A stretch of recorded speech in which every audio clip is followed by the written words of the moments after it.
Bueno, pues continuamos con el coloquio y en esta primera sesión contamos con la intervención titulada España, historias de la violencia política durante el tardofranquismo, a cargo del compañero y amigo Maro Gómez Bravo, profesor del Departamento de Historia Moderna y Contemporánea de la Universidad Complutense de Madrid. Voy a ser breve, pero creo que es necesario un poco situar, ¿no? La trayectoria. Dice que no, ya lo sabía, pero sí que algo cabe añadir. Bien, ¿no? ¿Alguna mención de un artículo? Sí, de un libro. Lo que estáis haciendo, vale. Lo que estáis haciendo quiere decir sobre el proyecto de investigación del Grupo de Investigación Complutense de la Guerra Civil y el Franquismo, el Grupo Guillefra, ¿eh? También es codirector de la revista Cuadernos de Historia Contemporánea. Bueno, y si me permites, ha dedicado una parte de su trayectoria y producción académica al estudio inicialmente del sistema penitenciario español y con posterioridad en la época contemporánea son cuestiones relacionadas precisamente con la violencia política y la represión.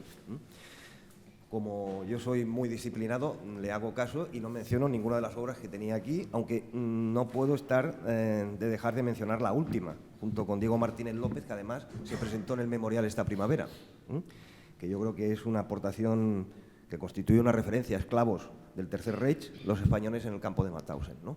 Y yo creo que por insertarse precisamente en todos los debates internacionales en torno a la cuestión, vale la pena mencionarla. Pues cuando quieras, ¿no? Muchas gracias por la organización de estas jornadas tan necesarias, por la invitación y bueno, por demostrar que se puede ser compañero incluso de área de historia contemporánea y amigos a la vez. O sea que estamos haciendo un poco, mostrando esas cosas.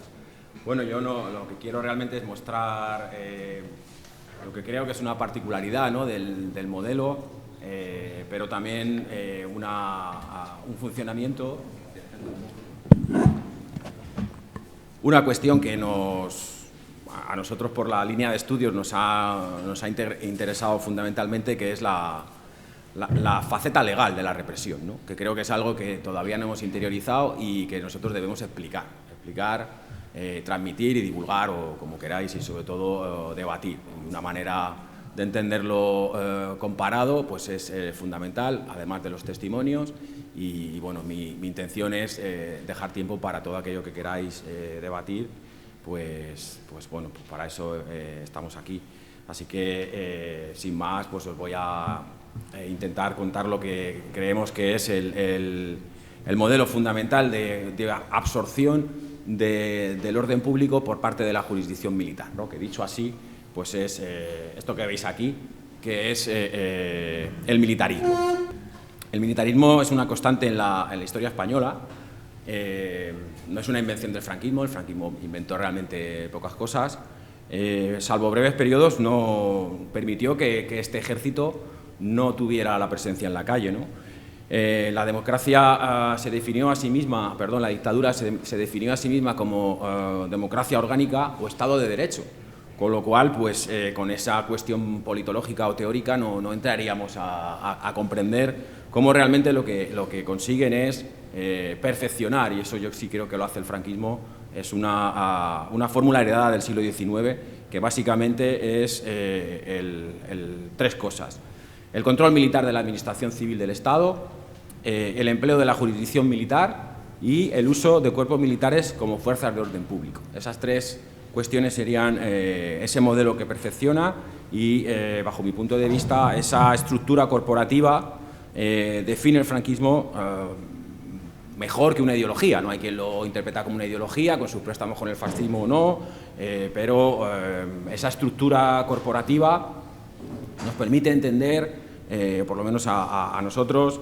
el culto a Franco, por un lado, y eso sería los trabajos de Emilio Gentile, que bueno, Andrea seguro que conoce mejor que yo, pero también la inserción jurídica en la larga tradición del 19 español que trabajó el profesor Balbé, pero también nos permitiría estudiar la imagen de normalidad del franquismo, que es lo que yo creo que proyecta esa absorción de la administración civil del Estado, y sobre todo el propio apoyo del ejército, ¿no? Y esto lo estudió también Gabriel Cardona, creo que a la perfección.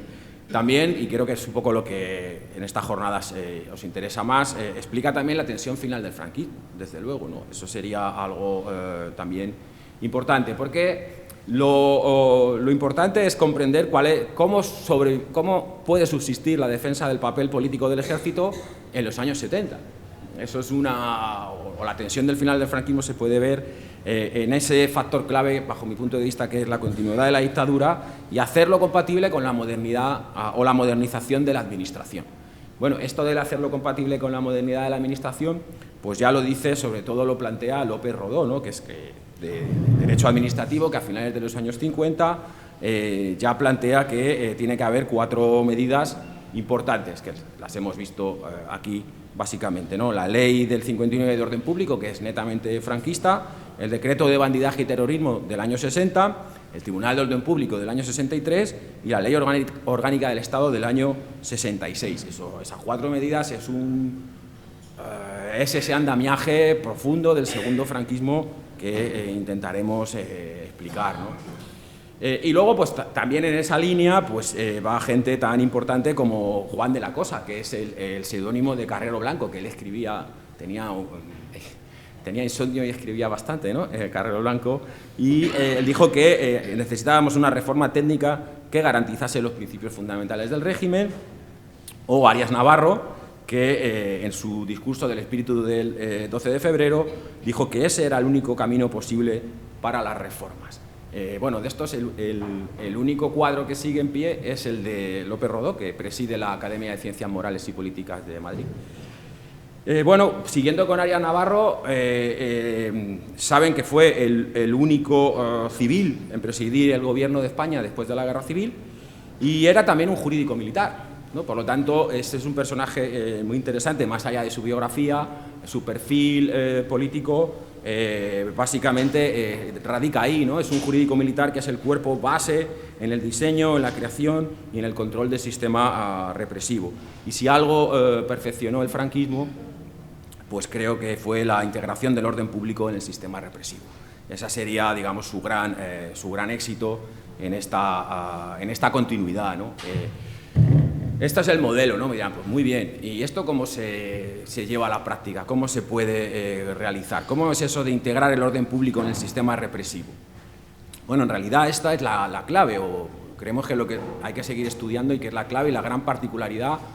No sé qué dirán el resto de compañeros y compañeras sobre sus casos, ¿no? Pero sí que el caso español tiene una particularidad muy clara en la diferenciación, por ejemplo, de esa integración del orden público en el sistema represivo que nos separa, por ejemplo, del totalitarismo alemán o del fascismo italiano, que son dictaduras civiles de partido único donde el sistema represivo radica ahí, ¿no? Es controlado o separan el ejército y la policía política, ¿no? El ejército no hace funciones represivas en principio. O sobre todo nos separa del caso del Cono Sur, que son dictaduras que militarizan la calle, ¿no? Aquí, aunque esto también lleva a una enconada discusión, depende de la hora del día, el franquismo no necesitó de los estados de excepción para reprimir.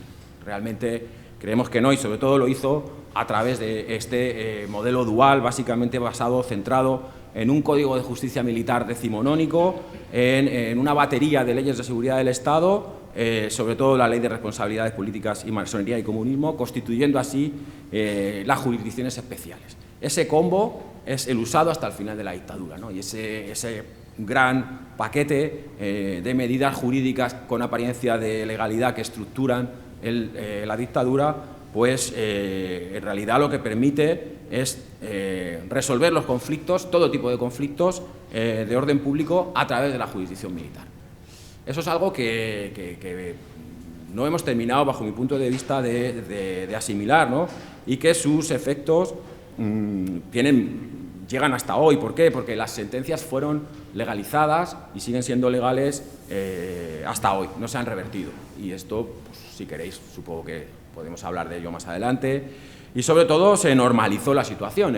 La gente, la mayor parte de la población, debido a la larga duración del franquismo, pues comprendió que eso era la justicia. La justicia ordinaria quedó clausurada y fue la militar la que hizo las veces de justicia. Esa apariencia de legalidad, esa ocupación del espacio del orden público en lo político y en lo social, esa apropiación desde prácticamente el principio de la guerra civil, ¿no? Aquí tienen tan pronto como el 25 de julio y el 4 de noviembre, no veo, creo que es en noviembre, de órganos que son del gobierno civil.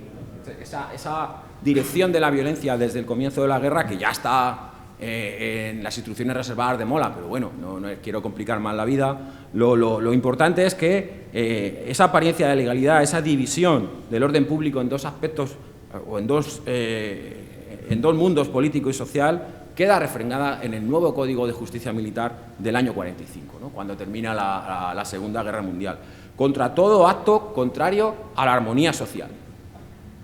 Claro, queda un amplio abanico de la armonía social, ¿no? Pero quiero decir que van a garantizar desde el principio hasta el final una división de competencias y una absorción de todo lo que son los gobiernos civiles y sus aparatos prácticamente desde el comienzo de la Guerra Civil, y lo van a mantener hasta la muerte de Franco con mucha claridad, ¿no? Con una división de competencias en lo civil y militar que consolida lo que hemos llamado el modelo dual.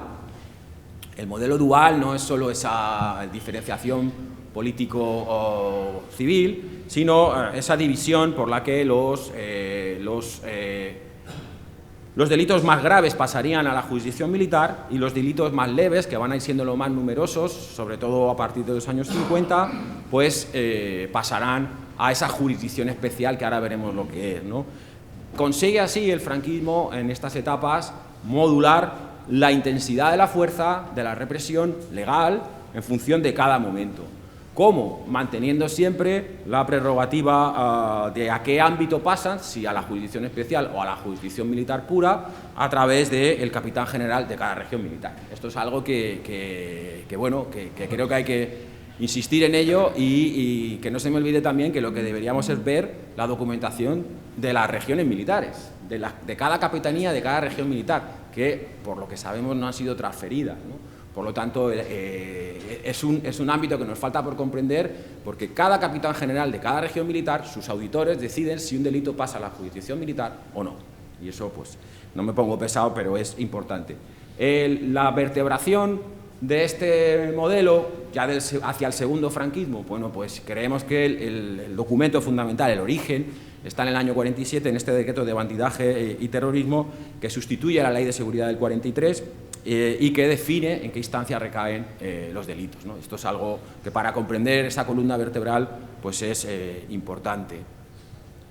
Sobre el cuerpo jurídico militar, pues, o los jurídicos militares, pues si quieren luego hablamos por no enrollarme mucho más, pero realmente son los que diseñan el aparato represivo desde la guerra, lo reorientan y hacen una cuestión fundamental, ¿no? Que lo integran su estructura en el aparato de orden público, siempre siendo ellos la cúspide. Eso es algo que creo que hemos demostrado en la carrera política de todos los gobernadores civiles que acaban siendo directores generales de seguridad. ¿Cuáles son, entre esa época inicial y la siguiente, ¿no? los tres documentos fundamentales? Pues la dominación, la causa general, que como saben ustedes se inaugura en el año, después de la caída de Bilbao, pero se inaugura en el año 38, aunque por razones políticas es un instrumento de la Fiscalía General del Estado, ¿no? Para que vean dónde está situado también el aparato jurídico. En segundo lugar, la Tribunal Especial para la Represión y Comunismo. Y por último, el superior, que sería el de responsabilidades políticas, que preside Juan de la Cosa, o sea, Carrero Blanco. Entre el 48 y el 68, y yo no voy a hablar, evidentemente, porque están aquí, pues yo creo que dos de las personas que más y mejor han estudiado el tema, como Juan José del Águila o el propio Javier Tebar, pues en esas 2 décadas se intenta dotar de mayor apariencia de legalidad la estructura administrativa. Como saben, en el año 48 se levanta el estado de guerra, esto es algo también importante, y aquí, a nivel de dirección, vemos dos movimientos aparentemente contrarios, ¿no? Por un lado, los instrumentos de orden público están localizados en los aparatos locales civiles. Esto se puede llamar cierta descentralización. Y por otro lado, los delitos políticos, digamos, duros, pues se centralizan cada vez más en la jurisdicción militar. ¿Esto qué nos da? Bueno, creemos que es un modelo de control social tradicional. Es muy decimonónico, la verdad que nos aparece como algo muy decimonónico, pero se va perfeccionando, ¿no? Se va creando en el año 58 un juzgado especial con jurisdicción en todo el territorio nacional para la tramitación de los expedientes derivados de las actuaciones extremistas. Este es un juzgado que presidirá a don Gesualdo de la Iglesia, que no he conseguido una foto buena de él, pero en cambio sí que he conseguido su... cuando se murió, la esquela, que la pueden comprar ustedes en internet si no sé, si tienen alguna... sé, todo el mundo tiene cosas ocultas, pero se puede encontrar y me llama la atención también que se subaste, ¿no? Pero bueno, ese es otro debate que quizás sí les interesa y si no, no. Pero bueno, que lo importante es que don Gesualdo de la Iglesia murió y le sucedió el coronel Aimar, que es quien tiene aquí también en la imagen siguiente, que fue, digamos, quien dirigiría la siguiente etapa a partir del año 59 con la nueva ley de orden público. Es una ley netamente franquista. Sustituye a la del 33 y es una ley donde podemos ver claramente cuál es su concepto del orden público, que vuelve a ser muy decimonónico, pero muy moderno a la vez. Ya están planteando la necesidad casi de continuar, o de que Franco incluso puede morir algún día y que hay que avanzar hacia el franquismo sin Franco, ¿no? Y ahí entrará pues los López Rodó, el derecho administrativo, etcétera, etcétera. Lo importante también de esta nueva ley de orden público es que los delitos merones, aquellos contra la unidad espiritual, nacional, política y social de España, pasarán a las jurisdicciones especiales. Y aquí digamos que es donde acaban de sancionar esa bifurcación que les estoy intentando machacar, ¿no? Esa bifurcación que ya está definida en los años 40, la recuperan en los años 60. En los años 60, decreto de bandidaje y terrorismo, los delitos graves de nuevo a la justicia militar y aquellos de propaganda y asociación ilícita, que son los que más crecieron, pues a las jurisdicciones especiales. En ese sentido, el Tribunal de Orden Público creemos que hereda a la jurisdicción de masonería y comunismo y entre el 63 y el 68 es la máxima instancia de participación de la administración civil en la represión. Yo creo que en eso poco más podemos añadir nosotros, más allá de lo que vayan a decir Juan José y Javier, desde luego.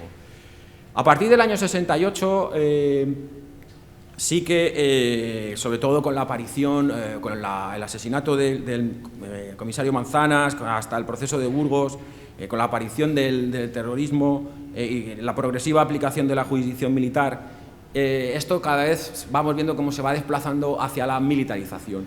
En el año 68 hay un hito, en el año 71 hay una nueva ley de seguridad que amplía las funciones de la policía política, en concreto de la Brigada Político-Social, y el modelo queda culminado y en cierto modo rebasado con el decreto 1075 de prevención del terrorismo, que recupera casi en todo el modelo de justicia militar puesto en marcha en la Guerra Civil.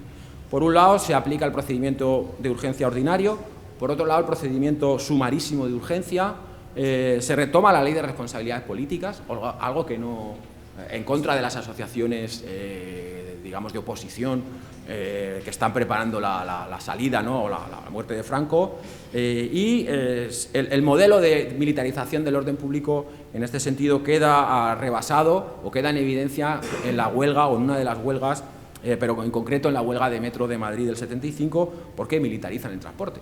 Hasta ese momento no habían necesitado esa cuestión y creo que es algo en ese sentido evidente. La aplicación de todas estas medidas, en contra de lo que defendía Arias Navarro y de lo que algunos profesores y profesoras de historia ahora ven como un cierto franquismo feliz, la aplicación de todas estas medidas hizo inviable cualquier apertura, ¿no? o cualquier cambio real o liberalizador en la administración franquista. No podemos pasar de un primer franquismo duro a un segundo franquismo, pues eso, más feliz y más suave, porque yo creo que no es, históricamente no es demostrable. La jurisdicción militar, por tanto, más que los estados de excepción, fue la espina dorsal de la dictadura, estuvo siempre consagrada al militarismo. El documento fundamental, el texto fundamental, la ley fundamental es el Fuero de los Españoles, que ustedes ven aquí, dará pie o dará lugar a la batería de medidas hasta el último de los decretos en materia de orden público, el antiterrorista del 75. ¿Cuál es su declaración programática más clara? El Fuero de los Españoles, que por su artículo 35, reutilizado hasta el final del franquismo, marcaba el procedimiento a seguir. En primer lugar, el Gobierno aprueba un decreto ley modificando las garantías básicas, modificando el propio fuero de los españoles y entre ellas la del tiempo máximo de detención en 72 horas. Habrán visto ustedes a lo mejor, si tienen documentación personal o van a unos archivos, que la detención de la gente solía ser a las 11:58. Decía, joder, qué exactitud esta gente, ¿no?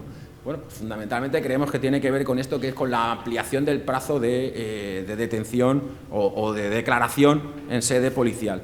Pero sobre todo también, por este decreto de agosto del 75, se permite la entrada en domicilio sin orden judicial y se puede otra sucesión de medidas destinadas a erradicar la oposición, el movimiento obrero, el movimiento estudiantil, combinando las jurisdicciones especiales y sobre todo combinando las jurisdicciones especiales con los procedimientos especiales de la Dirección General de Seguridad, que es un poco el último que me quiero centrar y ya les dejo vivir. Que sería comprender cómo va modulando la intensidad en función de la amenaza que perciben que tienen enfrente, ¿no? Y esto, bueno, no me voy y menos aquí, ¿no?, en la sede de comisiones, a explicar la oposición al franquismo, simplemente pues creo que algunas imágenes representativas de lo que estamos hablando para contextualizar.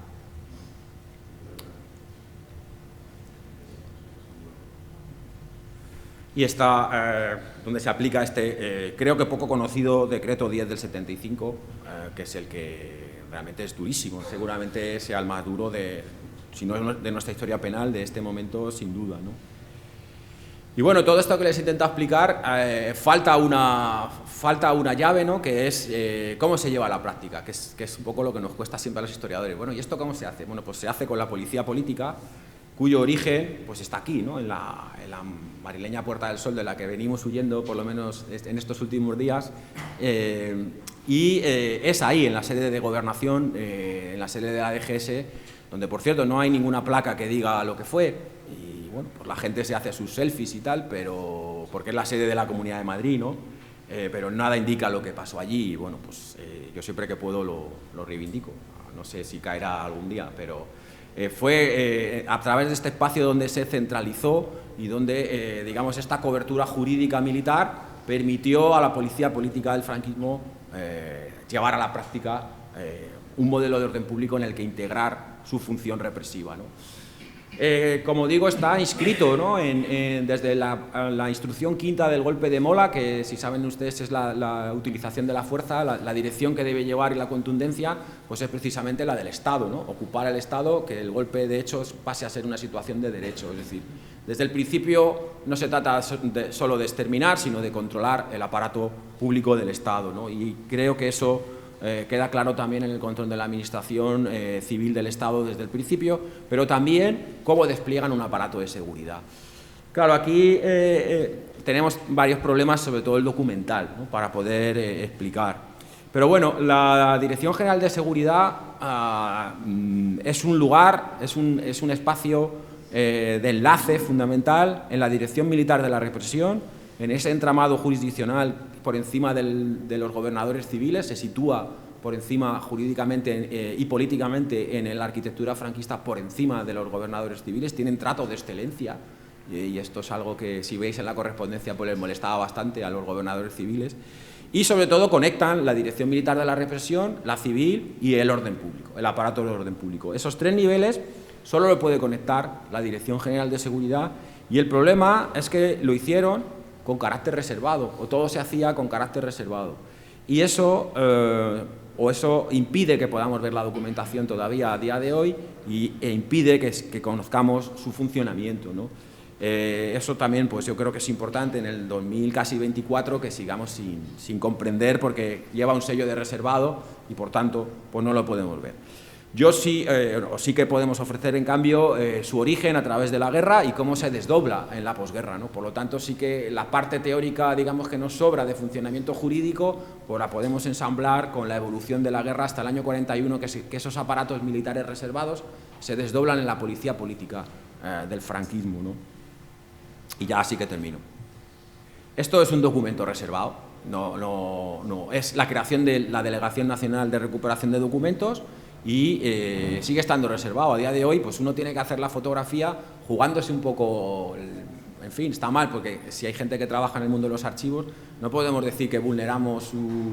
Pero tenemos que obtenerlo así, ¿no? Y da un poco de vergüenza decir que tenemos que hacer fotos ilegales para poder mostrarlas aquí, ¿no? Pero la fusión de dos elementos fundamentales, como van a ser en la recuperación de documentos y el Servicio de Información y Policía Militar, se hace con carácter reservado, y hemos llegado a ello sobre todo por cómo se crean los fondos, o los fondos, porque son aparatos públicos que se tienen que sustentar. Entonces, a través del archivo del Ministerio de Hacienda se puede ver, pero no crean que está en el Ministerio de Interior, que no se puede ver, ni en los archivos del Ejército. Aquí lo fundamental es que sobre esa faceta que les explicaba antes de la causa general, todos los aparatos jurídicos públicos, fiscales, lo que se está creando es un aparato reservado, secreto, de funcionamiento, sobre todo después de la ocupación de Bilbao, que es la gran ciudad que quieren ocupar de manera ordenada, con múltiples enemigos nacionalistas e izquierdistas, y aquí fundamentalmente necesitan ya controlar la documentación. La ocupación de Bilbao creará fundamentalmente las dos funciones judiciales que tendrá siempre la Dirección General de Seguridad, porque la policía o la Dirección General de Seguridad será siempre la policía científica y la policía judicial, la causa general y el Servicio de Recuperación de Documentos. El Servicio de Recuperación de Documentos lo crea, se lo encarga Franco a Marcelino de Ulibarri, que fue director hasta los años 60 del archivo de Salamanca. Y luego siguió su sobrino. O sea que, bueno, es también interesante la continuidad de los aparatos del control de la información y los archivos. Y yo siempre pregunto a los alumnos que quién era Marcelino de Ulibarri. No sé si se atreven ustedes a decir quién era Marcelino de Ulibarri de estos. Esto es la Junta de Guerra de Tafalla. ¿Quién es el ideólogo de recuperación de documentos? Bueno, es igual, no sé, se lo digo yo. Pero suelen decir, pues el del centro, porque es así, porque ocupa, porque es el más gordo. Digo, hombre, pues estar gordo no significa que... Al revés, es el que está al extremo, este de aquí, Marcelino de Ulibarri, es el que crea la Oficina de Información y Propaganda Antimarxista en el año 37, y a partir de ahí evolucionará hacia un aparato público como Delegación Nacional de Recuperación de Documentos, que lo que hacían era entrar en las ciudades y llevarse la documentación. Una vez iban en la vanguardia del ejército de ocupación, y en 4 horas se llevaban todo, y en camiones perfectamente estipulado, y eso dio origen al archivo de Salamanca. Esa documentación la terminaron de foliar en el puerto de Alicante en el año 42, y salieron 4 millones de fichas, que son también el archivo de Salamanca. Así que, bueno, durante cierto tiempo tuvieron trabajo. Y a partir de esa documentación fueron coordinando la policía política, la auditoría de guerra, para los juicios, los consejos de guerra, y sobre todo fueron coordinándose con el Servicio de Información y Policía Militar. El SIM, que es el servicio secreto franquista, es creado por un militar no africanista, un militar que fue consejero de Telefónica con Primo de Rivera, que estudió en la Escuela de Guerra de París, que es diplomado de Estado Mayor, que es el coronel Hungría, ¿no? Aquí le ven como coronel y un poco más reposado como general. Pero él estuvo siempre al frente combinó el Servicio Nacional de Seguridad, y durante un año, año y medio fue jefe del Servicio Nacional de Seguridad y jefe de la DGS. O sea que fue un gran jefe de esas dos cosas, y luego, bueno, pues por cuestiones de estabilización militar y política, pues a partir del año 40, el Servicio de Información y Policía Militar se desglosa, se desdobla en la Dirección General de Seguridad y el Alto Estado Mayor. Para entonces, toda la documentación que han acumulado en Salamanca, pues la están foliando y la están presentando, y aquí ven que es el Servicio de Información el que presenta la causa general de Zaragoza, ¿de acuerdo? Pero tiene una base anterior de información militar, político-militar, y haríamos hoy, por cada región, ¿no? Y esto es algo también, creo que poco conocido e interesante, que antes de la causa general, por eso no la sacaron, es el Servicio de Información el que presenta todo esto. Se desdobla en la Dirección General de Seguridad y en el Alto Estado Mayor. Y el Alto Estado Mayor es el que dirigirá el espionaje militar, y la DGS el espionaje político. De nuevo ese desdoble civil y militar con el que les estoy intentando fastidiar la mañana.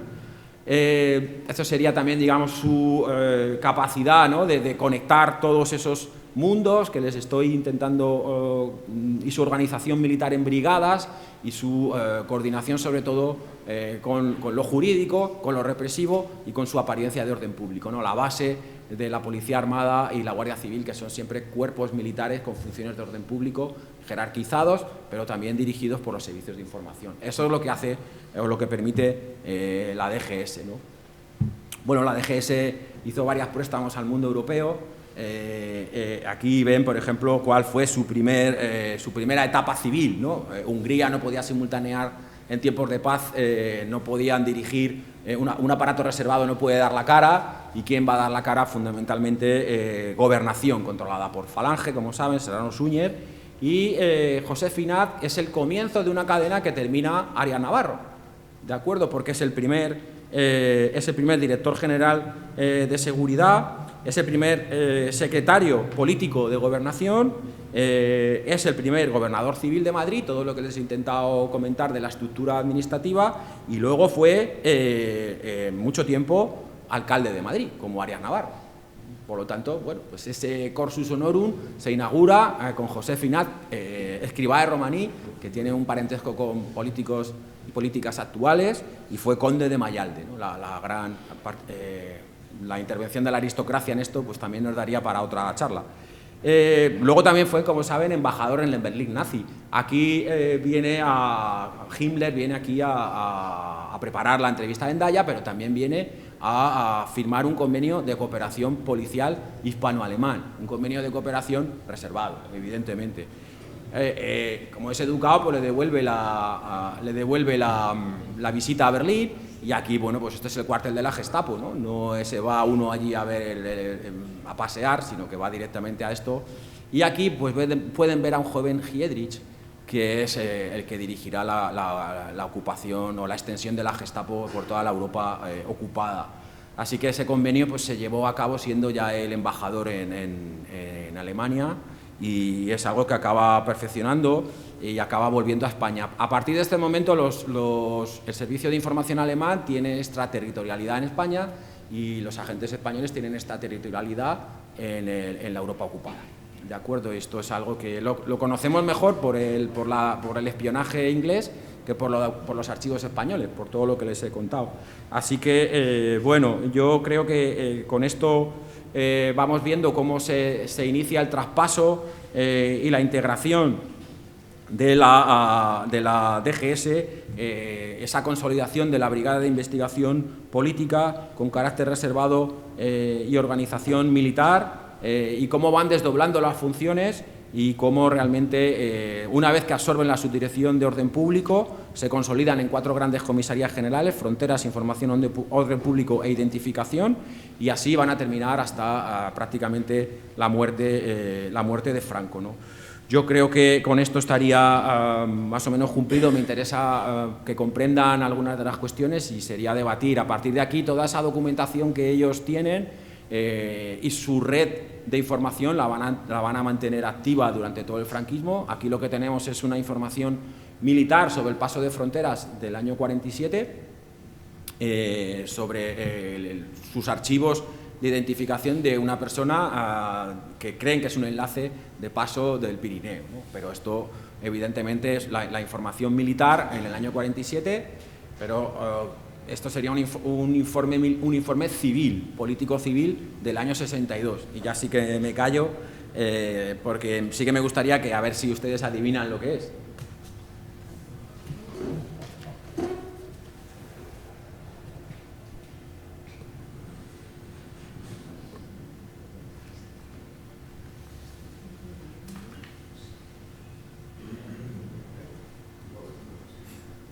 ¿No? Bueno, esto es en el año 62 en Sevilla. Inician una investigación secreta por el buzoneo de la Atalaya, que es el boletín de los testigos de Jehová. Y como tenía vida y un nuevo mundo, pues ven que es subversivo. Y bueno, esto es una cosa delirante, pero bueno, que vean ustedes que vean ustedes la peligrosidad a dónde llega, ¿no? Y todo este aparato que se sostiene, digamos, en lo puramente militar, pero que llega a un nivel capilar. Esto es el control del buzoneo del personal, ¿no? Así que bueno, nada, muchas gracias por su paciencia.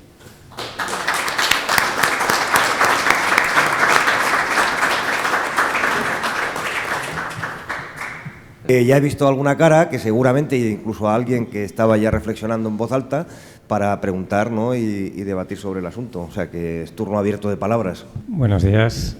Gracias por la exposición, Guzmaro, que creo que sirve muy bien como síntesis. Yo quería plantear solo a nivel de pregunta abierta y también para vincularlo con un comentario a raíz del tema de la militarización, ¿no?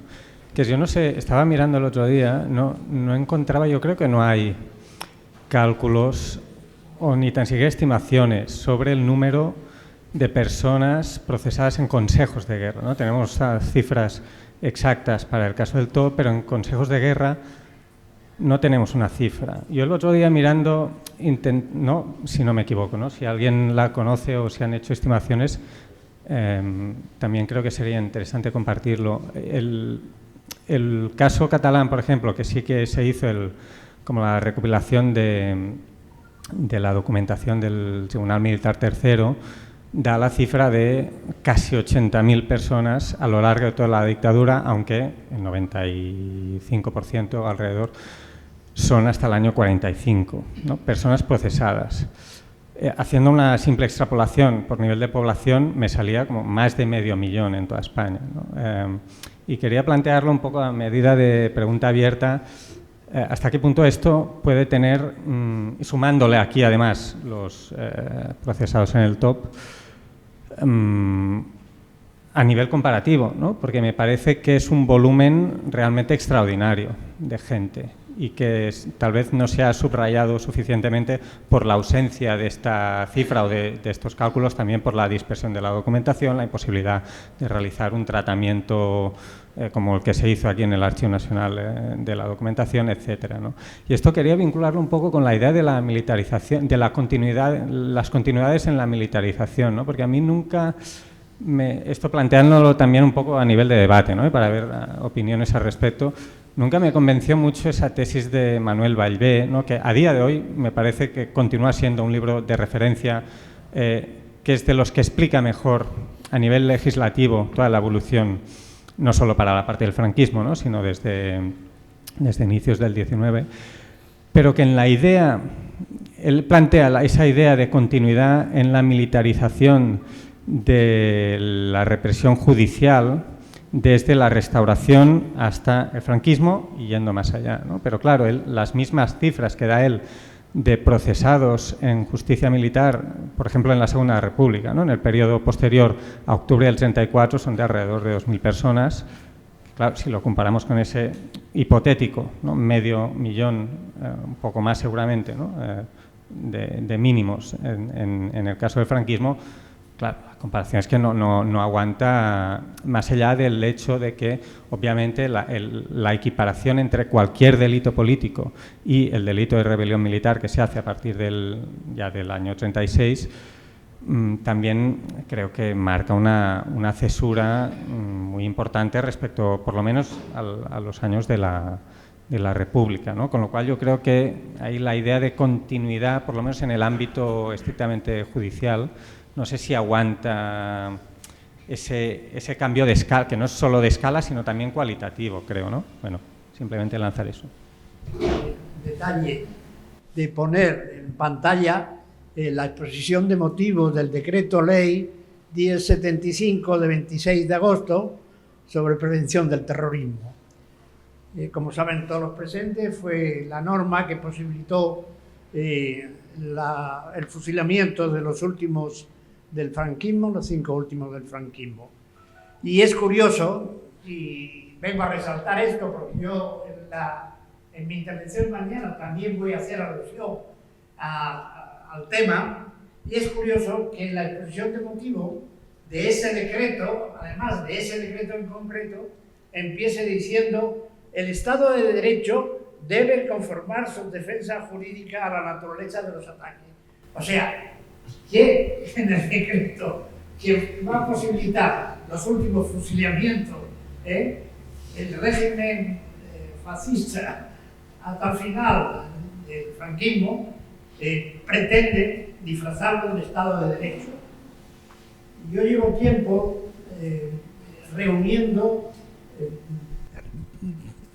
reuniendo referencias en discursos, en disposiciones y tal, y precisamente esta no la tenía, por eso agradezco, porque me parece muy interesante. En última instancia, en el último suspiro de la dictadura, en una norma tan importante como esta, se autocalificasen de Estado de Derecho. Yo creo que de este tema se pueden sacar muchos hilos, incluso llegar hasta el presente. Pero bueno, eso sería para otro objeto de otra jornada, otro coloquio.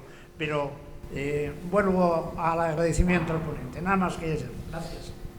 Bueno, buenos días. Has intentado presentarnos la arquitectura represiva del franquismo y en un momento determinado dices, bueno, pero luego tenemos que ver cómo opera todo esto. Y a mí el estado de excepción, que en el libro del Tribunal de Orden Público haces una tabla muy ilustrativa, me parece interesante para seguir los pasos de esta práctica. Yo creo que la ampliación del periodo de detención es capital para una cosa, que es el ejercicio de la tortura. Porque cuando tú estás en manos de la policía, la norma era, cuando pasan 72 horas o vas a la calle o vas al juzgado, pero si estás sine die, bueno, te pueden torturar de manera indefinida, y sabemos y hemos escrito que esto de la tortura no es anecdótico, sino sistémico, ¿no? Nada más. Bueno, hay otra cosa. Cuando la cuestión está cuánta gente en los tribunales. Bueno, es un desafío para gente con energía, ¿no? Una tesis y tal, ¿no? Las personas mayores ya no nos podemos dedicar a eso. Pero, claro, cada expediente esto es bastante obvio, pero cada expediente de cada juicio, de cada consejo de guerra, tenía una cantidad muy diferente de personas procesadas, ¿no? Yo, respecto a la última diapositiva que has puesto, quiero comentar que de mi casa, cuando la registraron, se llevaron El fin del mundo antiguo de Santo Mazzarino, que era un libro de la crisis del Imperio Romano en el siglo III después de Cristo. Era un libro de 1961 de Editorial Hispanoamericana, y cuando he recogido los papeles sobre mi detención en los archivos, he encontrado la lista de todo lo que se llevaron. Se llevaron Mundo Obrero, Nuestra Bandera, o sea, publicaciones ilegales, pero entre ellas se llevaron un libro de historia que, curiosamente, como era un historiador italiano marxista, se editaba en México, que teníamos muchos libros entonces de México y tal. Y respecto justo a este tema, ¿no?, a mí me aplicaron el Decreto Ley 10/1975, del 26 de agosto, y eso les permitió tenerme 8 días en comisaría, que para lo que tuvieron otros compañeros no fueron mucho, pero comparto esta opinión de... yo, cuando a las 72 horas vi que no me habían interrogado ni una sola vez, entendí directamente que es que me quedaba allí, ¿no? Y entonces moví una serie de cosas para intentar salir, pero estuve 8 días en comisaría. Y eso les permitió, porque está en los papeles, ahora que he recuperado, registrar mi casa sin permiso judicial, a lo que yo me opuse porque leíamos un librito que se llamaba Los comunistas ante la policía y los tribunales, que nos habíamos aprendido muy bien, y tengo también que me negué a firmar el acta de registro porque no estaba firmada por un juez, pero claramente yo no me sabía el decreto ley antiterrorista que me habían aplicado, porque está también allí, y me mantuve firme, ¿no? Pero bueno, estas contradicciones a veces humorísticas, ¿no?, de que se lleven un libro de historia de la crisis del Imperio Romano, y por otro lado el drama, que yo creo que aquí hay bastante gente que sufrió de que pasaran las 72 horas y no te pusieran delante del juez, ¿no? O sea, que realmente fue muy duro ese Yo creo que se puede llamar estado de excepción, ¿no? Porque se hace un decreto especial, aunque no sé si es el nombre jurídico, pero quitar una serie de garantías del fuero de los españoles, pues realmente sí, decir que fue muy duro. Buenos días, gracias por la intervención y por este seminario. Has sacado uno de los antecedentes, que es el Tribunal de Responsabilidades Políticas, que curiosamente pasa primero por jurisdicción militar, después jurisdicción especial y al final jurisdicción ordinaria. He estudiado un poco estos archivos referentes a las comarcas de Tarragona y cuando pasa a jurisdicción ordinaria hay alguna sorpresa. Curiosamente, en el embargo de los bienes del matrimonio Torres-Pondó, él era secretario del Club de Fútbol Barcelona, era una pedagoga, una feminista, se les embargaron su residencia en Altafulla con todos sus bienes muebles desde el minuto 1. Es decir, cuando entraron los militares, fueron a ocupar directamente su residencia. La circunstancia es que ellos se exiliaron, pero la hija de ambos volvió en los años 50 con la jurisdicción ya ordinaria y reclamaron la posesión por entender que no había responsabilidades políticas. Y ciertamente se los devolvieron. Todo menos una máquina de escribir que en poder de Falange Española. El alcalde de la población que lo tenía dijo: yo no puedo devolverla porque los bienes de Falange Española están inventariados en el movimiento Gobierno Civil, Falange. Bien. El magistrado ordinario del Tribunal del Vendrell tuvo que mandar 3 comunicaciones al gobernador civil para que devolviera el bien. Finalmente lo devolvió. El magistrado se llamaba Pere Verdaguer, que fue magistrado del Constitucional, y el gobernador civil era la abadía Ortermín. Cuidado con los tribunales ordinarios que de alguna manera pueden dar alguna sorpresa. Por eso la conclusión se ve que toda la represión siempre está en jurisdicción especial. ¿Por qué? Porque los nombramientos son absolutamente de personas afines, absolutamente al propio régimen y de alguna manera incluso algunos que llevaban detrás algunas de las secuelas que había habido en la guerra civil y por tanto el elemento más que justicia había venganza. Por tanto, digamos, el recuerdo de algunas cuestiones, de algunos jueces que en su momento, digamos, con todas las dificultades de la época, intentaron de alguna manera hacer una cierta justicia. Es un tema menor, pero es un tema más para entender por qué son jurisdicciones especiales. Muy buenos días, muchas gracias por la intervención, sumamente esclarecedora. Madre mía, qué paralelismo entre el lenguaje que estamos viendo aquí fotografiado y el ayusismo o boxismo que estamos viendo en las pantallas justamente ayer. Eso hace poner los pelos de punta. En segunda cuestión, bueno, una cuestión que se refiere quizás a una anécdota personal, ¿no? Mi abuelo estaba exiliado en Francia desde el 39.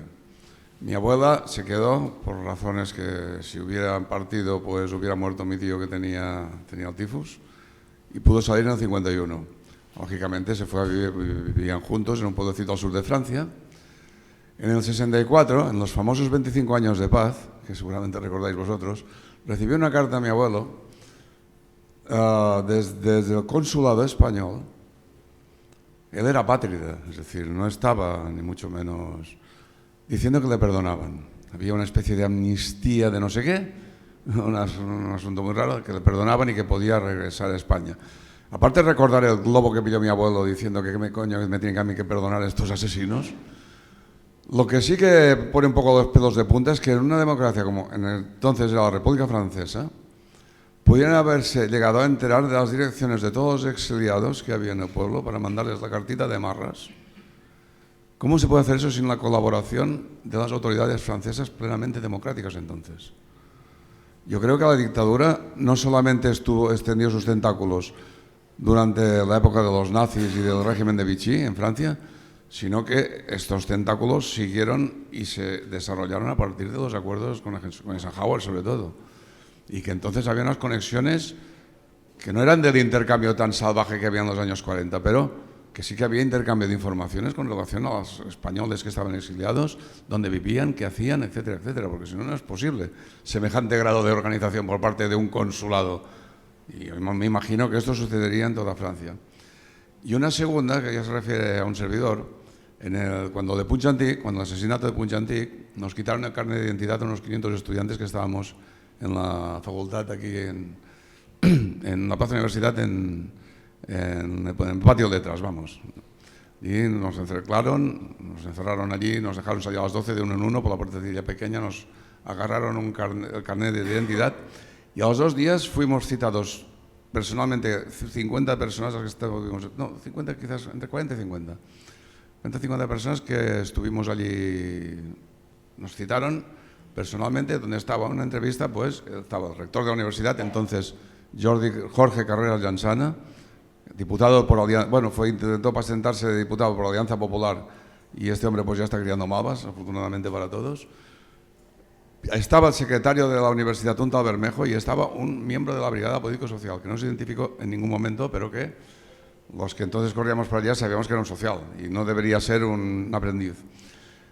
Estos intentaban hacernos firmar allí una declaración al estilo que contaba Isabel, que obviamente uno que era jovencito y estaba cagado de miedo, lógicamente, pues dijo que no firmaba, temblándome las piernas, porque me lo había dicho Soler Barberá. Utilicé este escudo que me dijeron que utilizara. No, me ha dicho mi abogado que el señor Soler Barberá que no firme.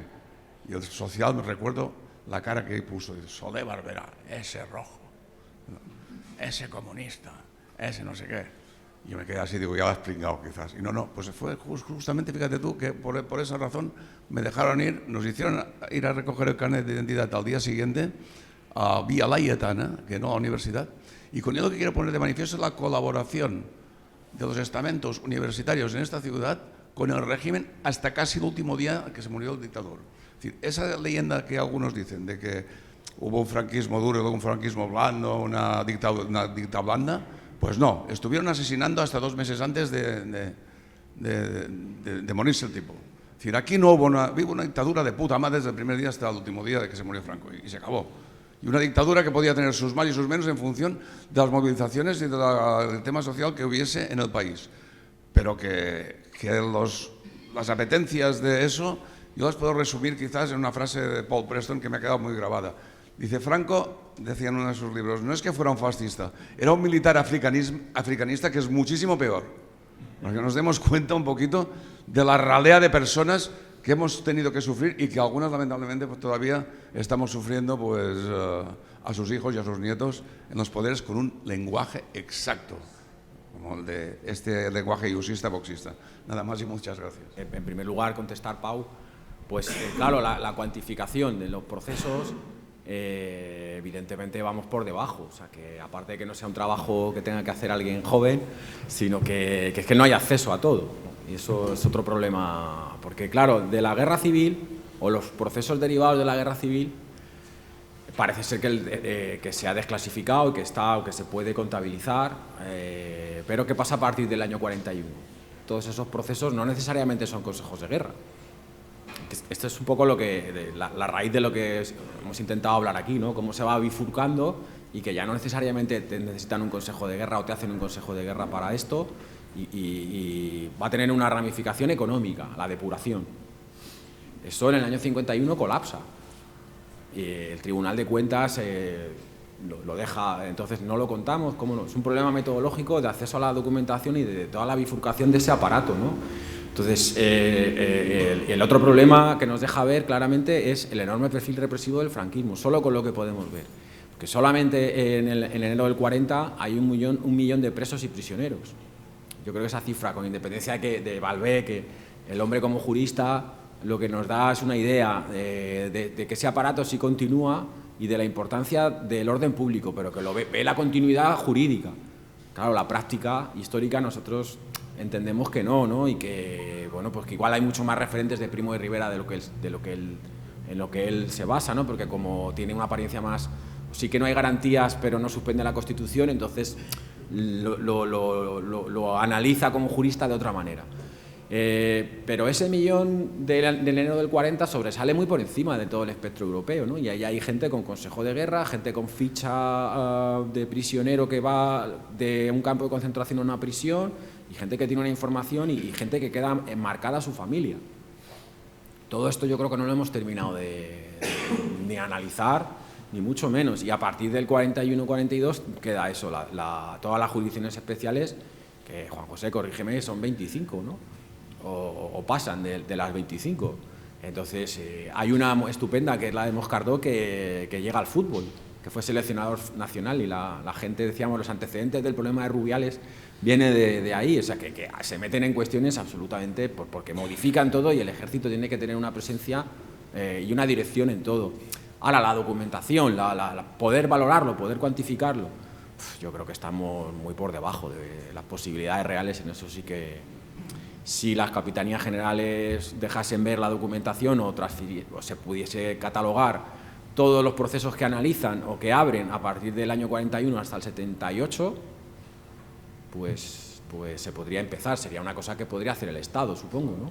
Que debería hacer, igual que tiene que hacer lo del ADN. Y yo creo que lo importante también es comprender que todo esto fue legal, y que, añadiendo algunas de las cuestiones que habéis planteado, la judicatura o el papel de la judicatura en esto es fundamental, ¿no? en esa represión legal. Y claro, también nos lleva al problema que tenemos hoy con la memoria, como lo queráis definir, ¿no? No solo esa legalidad de las sentencias y esa apariencia de legalidad, sino que las veces que se han intentado anular las sentencias de los consejos de guerra, los últimos, también han sido imposibles, los del año 36 y los del 75 o hasta el 78.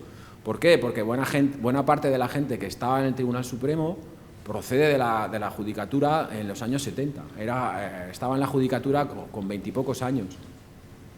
Y bueno, pues yo creo que ahí copó después parte de la Audiencia Nacional, que también tiene nos permite comprender qué es la Audiencia Nacional, y a partir de ahí pues el Supremo, ¿no? Entonces, si necesitas, por ejemplo, en lo militar,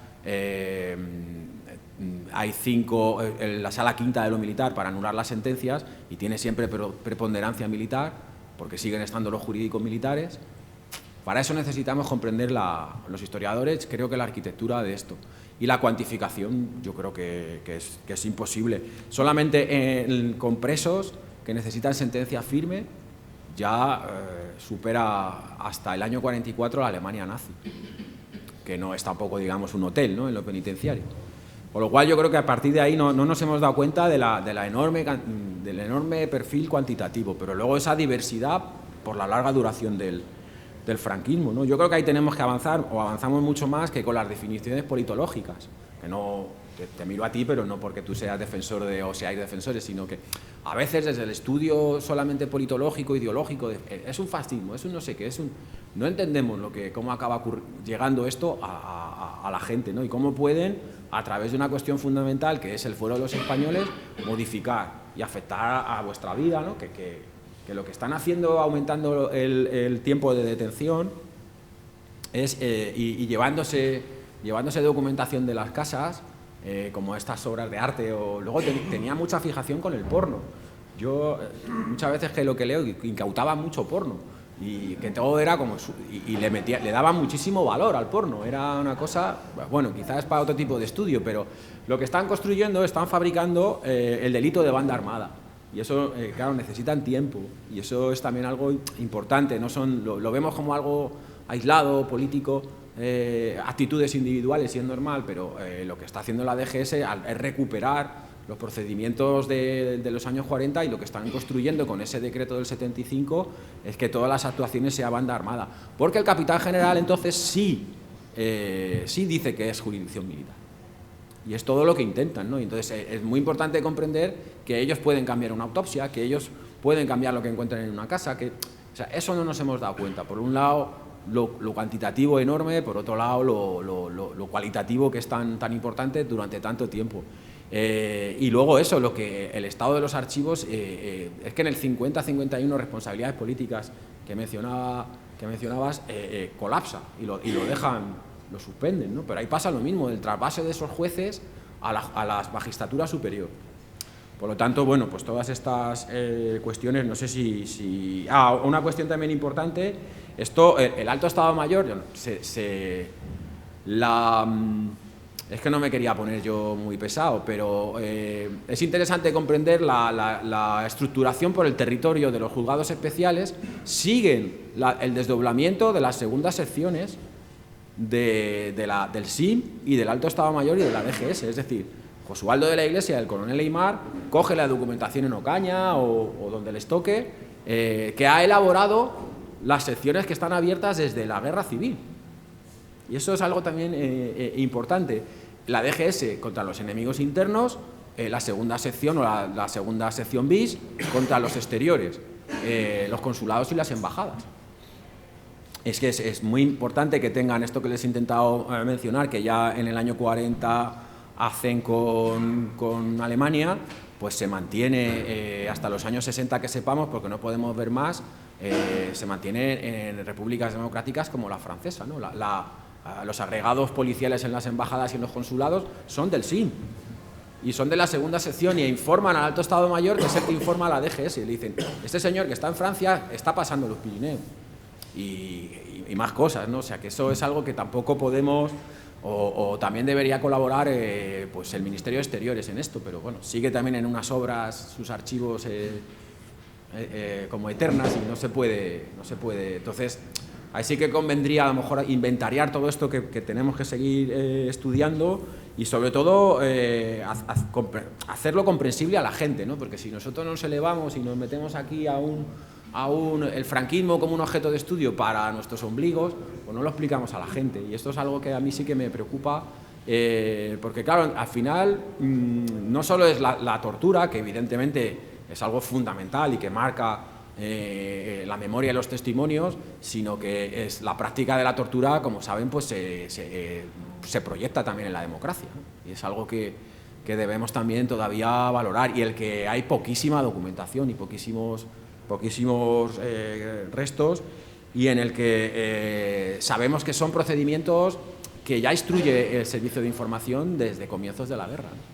O sea, es cómo se tiene que hacer el interrogatorio, si eres un prisionero, si eres un evadido, en función de la calidad del detenido, todo eso es un procedimiento militar, y lo van adecuando, y es cierto, con la visita de Eisenhower también se quería mostrar que la policía recibe instrucción antisubversiva en los años 60 y va modulando y va cambiando.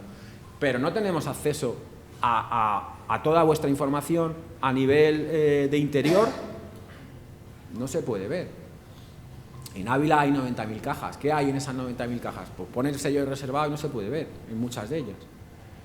Entonces yo creo que es un problema serio. Cuando se pueda comprender y se pueda ver, pues se podrá insertar en toda esta cadena que tiene cambios y continuidades. Yo no os he querido mostrar una imagen de continuidad, y si es solo una imagen de continuidad es que ya estoy yo mayor, pero hay muchísimos cambios. La imagen es que van modulándolo. Y a mí esa sí que es la metáfora que os quiero transferir, ¿no? Y esa última etapa, en los 70, culmina en ese decreto, que es una cosa brutal. En relación un poco a lo que estás planteando de la reflexión, ¿no?, que hacía Pau. Además lo has dicho al final, la idea no es tanto que hay cambio o continuidad, sino cambio y continuidad. Y que hay, tal como ha explicado perfectamente Guzmán, una especie de posibilidad de recurso de darle a un interruptor en un momento determinado y va modulando, ¿no?, la intensidad de actuación, protagonismo, mecanismos, recursos, protagonistas que intervienen en ese momento. Entonces, creo que juegan con esa especie de interruptor de encender y apagar. Después, sobre las cifras, y ahora ya entramos en otro tema, es que, claro, lógicamente, me parece que Guzmán ha hecho muy bien en situar todo lo que es el marco, digamos, bueno, que has dicho tú, el esquema general teórico, pero vamos a ver cómo se practicaba este esquema.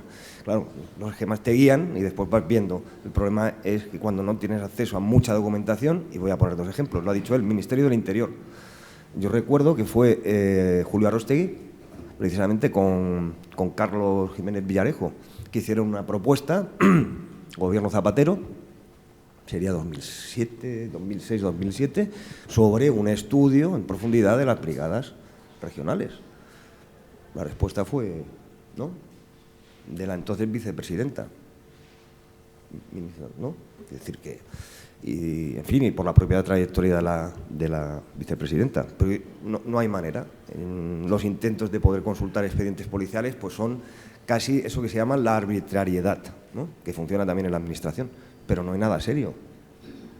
No hay nada serio y además lo poco serio es cómo puede ser que esté, alguna vez lo ha dicho Babiano, en el Ministerio del Interior custodian aquello que forma parte de sus prácticas en el pasado como Ministerio de Gobernación. Entonces es raro, ¿no? Esto, ¿por qué, por ejemplo, eso no ha sido transferido al Archivo General de la Administración, en Alcalá de Henares, que sabemos que es el archivo, digamos, administrativo del Estado? ¿Y por qué eso no ha llegado al Archivo Nacional? Pero es curioso porque al Archivo Nacional sí que han llegado cosas, que esto es lo más sorprendente. Dice, entonces han llegado unas cosas y otras no. ¿Vale? ¿Cuál es el criterio? Entonces nos planteamos un problema que es serio, que la Ley de Memoria Democrática, ¿no?, pretende abordar. Vamos a ver, porque ya hace mucho tiempo que eso de ley publicada en el BOE no significa resultado y proyección en la realidad. Vamos a ver hasta dónde llegamos, si empujamos, si conseguimos. Pero el problema de los archivos es realmente, en nuestro caso, yo creo que grave. Porque podemos dedicarnos, sí, a debatir sobre teorías y tal, pero es que después hay un problema de base, la base empírica de esas investigaciones. Bueno, César nos hablará después, o no, yo le preguntaría a César sobre la investigación que estáis haciendo, si no te importa, y así intervienes, sobre la prisión de Trinidad, ¿no?, de la prisión de mujeres de Trinidad, ¿no?, las dificultades para entrar inicialmente a la consulta de unos archivos que en principio se suponía, ¿no?, que... No, después interviene, digo, es un caso concreto, ¿no? Podemos hablar aquí de muchísimos casos. Pues eso, que el formulario de petición es terriblemente costoso, pero que la respuesta es igual de obtusa, igual de complicada, de decir, no, es que te piden que preguntes exactamente por la persona, la afiliación exacta que estás buscando. Y dices, bueno, ya, pero si yo estoy preguntando por qué sé yo, en mi caso preguntaba por un contrato, un convenio que en aquel caso el Ministerio, la Dirección General tenía con una entidad, no consta. Bueno, nos dirigimos al Ministerio de Justicia con la misma pregunta, no consta. Al Archivo General de Administración, no consta. Vale, pues resulta que la Administración no conserva contratos que tenía por valor económico y en fin, no los conserva o no los encuentra, no sé. Son cosas que son increíbles y que en el tema represivo de personas concretas pues todavía es más grave, por supuesto. Lo más grave no es solo que no consta, es que es posible que no exista, que esa es una cuestión, una hipótesis posible, porque el estado de los archivos, como todo el mundo sabe, es el que es, ¿no? Puede que no exista, pero en algún momento sí que desde luego hubo una transferencia, un interventor ordenó un traspaso de dinero, o sea, hubo movimientos contables. Si están en el Ministerio de Hacienda, pues no lo sé, es que ya es lo único que nos queda recurrir. De esas 4 millones de fichas del archivo de Salamanca, que son más y que nos daría también una aproximación a todo el mundo que investigan, todo eso tiene un paralelismo en interior. O sea, el archivo de interior sí que eso sí que está. El problema es que esté mezclado, que no lo quieran, eso sí que está. O sea, yo en septiembre me han dado el expediente de mi abuelo, que lo llevo pidiendo, y la instrucción de la DGS sigue siendo reservada, no te la dan. Y te lo dan como familiar, no como investigador. O sea, claro, entonces la gente tiene que saber y ejercer ese derecho, y claro, te traen un tocho así, pero la parte, digamos, en la que ellos intervienen, no te lo dan. O te lo dan tachado, que es lo que cuando se consiguió en el 2007-2008, pues aparecían tachados. Entonces, yo creo que el archivo de interior es una cosa fundamental, y no es que sea nosotros porque seamos unos frikis que queramos aquí acaparar documentación, sino que es que cuanto menos sepamos de las prácticas, pues más nos vamos a la teoría. Que yo no tengo nada en contra de la teoría, ¿no?, pero eso nos separa un poco de la gente también y de lo que pasó. Y yo creo que tenemos que hacer una combinación, pues eso, como planteáis aquí, ¿no?, comparativa, cuantitativa, con los estudios más micro que se pueden hacer, también con el funcionamiento general. Eso es un poco la idea, pero el nivel archivístico, joder, es que es frustrante, ¿no?, porque no puedes poner en marcha tesis doctorales, que hablábamos que esto lo suyo es poner una cadena de tesis doctorales que puedan hacer una base de datos y que digan, bueno, aquí hay 8 regiones militares, que las capitanías descentralicen eso. No parece tan imposible, ¿no? Bueno, pues es una batalla. O que el archivo del interior pues, o que la participación de la Iglesia a través de sus archivos diocesanos en la redención de penas o en la comunión pascual o en mucha de su participación, o que los tribunales de responsabilidad políticas locales, provinciales, pues que todo eso lo contabilicen, hagan los inventarios y lo transfieran donde sea, ¿no? Que habrá un problema económico, supongo, detrás, pero bueno, por lo menos una intención, y yo creo que es una asignatura pendiente como Estado, como ciudadanía, como queráis, y desde luego a nivel historiográfico pues no nos permite avanzar, pero más importante es que avancemos en lo social, ¿no? Como sociedad que no deja eso en el olvido y que lo reincorpora, pues para que precisamente la gente más joven pues lo interprete con su mirada, ¿no? Porque nosotros ya lo vamos a seguir viendo de dónde creemos que viene, etcétera, etcétera. Entonces, bueno, todo eso creo que es importante y yo siempre que puedo suelto la chapa para ponerlo en valor, porque realmente es que no podemos avanzar y no es justo que esté ahí, no sé, guardando los intereses o la seguridad de quién. ¿A quién va a afectar la seguridad de quién eso ahora? Es que es algo realmente, y bueno, no sé si vosotros tenéis más información o queréis a partir, porque yo es que me enfurezco. No, yo es que desconocía la ocultación de la documentación en parte, o sea, no había profundizado yo en ese tema, pero la verdad es que al régimen, que todavía padecemos, de alguna manera, les ha salido muy bien. Las familias de los represaliados no hablaban de las represalias que habían, los muertos, los torturados, o sea, no se hablaba en la casa. Yo tuve la suerte de tener unos padres que, bueno, mi padre oía la Pirenaica en el piso de arriba y mi madre me explicaba las historias de la guerra y la represión en la familia, pero teniendo en cuenta que en las escuelas las familias no hablaban, en las escuelas no se enseñan. Yo cuando vienen mis nietos a comer y le comento alguna cosa, les suena a música celestial y uno ya ha terminado el FP y la otra está en el instituto. Quiero decir que no se habla, con lo cual en los colegios no se enseñan, les está saliendo redondo, eso ya sin contar con la ayuda inestimable de los medios de comunicación. O sea, es una pena, pero esto acaba, yo no quiero ser pesimista, pero puede acabar olvidándose bastante. ¿No? Hay veces que pienso que este asunto de los archivos, es irresoluble y además hay cosas verdaderamente kafkianas. En el encuentro de investigadores de León, de hace un año y pico, se invitó a la directora del archivo de la policía, Rosana no sé qué.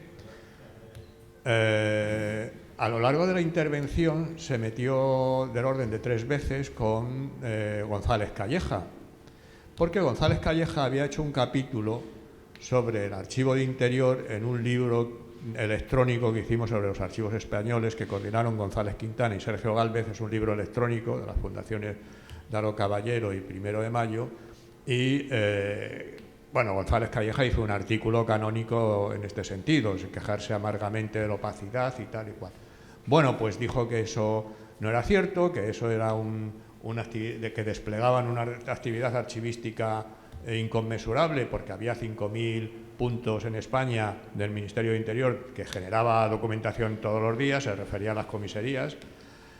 Y bueno, yo le pregunté entonces qué le pasó a Julia Aróstegui. Entonces, bueno, se le hizo las fotocopias que pidió y nunca las fue a recoger. Creo que se murió entre medias. Pero luego me contaron que para que eso fuese posible me dio Juan José Laborda, que estaba en el Ministerio del Interior, ¿no? O sea que un jefe por arriba le dijo, oiga, usted atienda a esta gente. Esto suele pasar. A mí me ha pasado recientemente en el Archivo Central de Trabajo, ¿no? Y luego, bueno, hay cosas también interesantes, que es no solamente resucita la carne, sino los archivos. Recientemente se ha presentado una historia de la cárcel de Carabanchel, en que en la presentación se dijo, esto ha salido en prensa, que los archivos de la cárcel desaparecieron. Existen las fichas de los presos, alguien se ha referido a los expedientes de la cárcel de Trinidad, me parece. Bueno, pues Eso lo están catalogando por un convenio de la Secretaría de Estado de Memoria Democrática e Instituciones Penitenciarias, pero lo que es el archivo con la gestión diaria, bueno, hay algunas cosas en el Haga, eso ha desaparecido. Y al decir esto, públicamente se recibió una comunicación de una archivera diciendo: no vayáis por ese camino, no tenéis datos, eso puede estar en un depósito que hay en un pueblo de Madrid, en Las Rozas, que es un depósito que gestiona una empresa pública, porque el colapso de los archivos del sistema de archivos españoles es tal que los ministerios ya no pueden transferir a los archivos, al Archivo General de la Administración, desde luego. Entonces, pagan por tener allí temporalmente la documentación. Pero la cosa fue, no vayáis por ese camino, ¿no? En fin, suena un poco mal, suena un poco a tono de amenaza, es decir, no, estáis equivocados, la documentación de la cárcel de Carabanchel está en tal sitio. A la sazón, antes, la jefa de área de Interior, al investigador que ha hecho el libro, le dijo: la documentación que existe es lo que has visto, no hay nada más. O sea que las situaciones, si no, cualquiera de las posibilidades, si no es mala, es peor, porque o bien no existe, que es lo que se le dijo al principio, o bien existe y se ha ocultado que existe, que es todavía peor, ¿no? O sea que, en fin, así andamos. Yo de todas maneras quería plantear una cuestión, lo digo un poco por aclarar cosas, que seguro que se dan situaciones que plantea Baviano, ¿no?, de que el responsable político actúa y entonces funciona, pero lo que es cierto es que, como es una amplia casuística, se dan justo situaciones al revés. Gracias a la persona que está en el archivo, lleva al límite lo que se supone que sus jefes o jefas consideran que se puede consultar, y entonces te abren la posibilidad. Por eso hablaba yo de arbitrariedad de la Administración, ¿no? Porque no hay unas regulaciones claras sobre el asunto. Y digo, como un caso que me pasó a mí en plena pandemia, un sábado por la noche me llaman y dice: hola, llamo del Ministerio del Interior. Claro, hostia, me quedé, digo, ¿ahora qué he hecho? Ya no me acuerdo. Bueno, pues era una trabajadora del Archivo Central de la Policía, ¿vale?, que dijo: bueno, como estoy haciendo teletrabajo y tengo tiempo, digo, ya, pero sábado son las 9. Dice: bueno, pero ya pues así lo resuelvo porque como me he retrasado en la respuesta y tal. Dice que hay casos de estos, No quiero hacer de la anécdota tal, pero me refiero que no sé qué pasa con el micro, que se acopla. Los archiveros, digamos, algunos padecen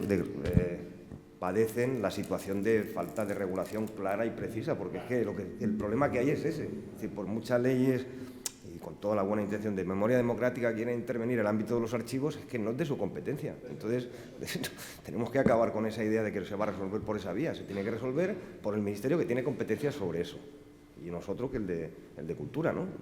Ya está.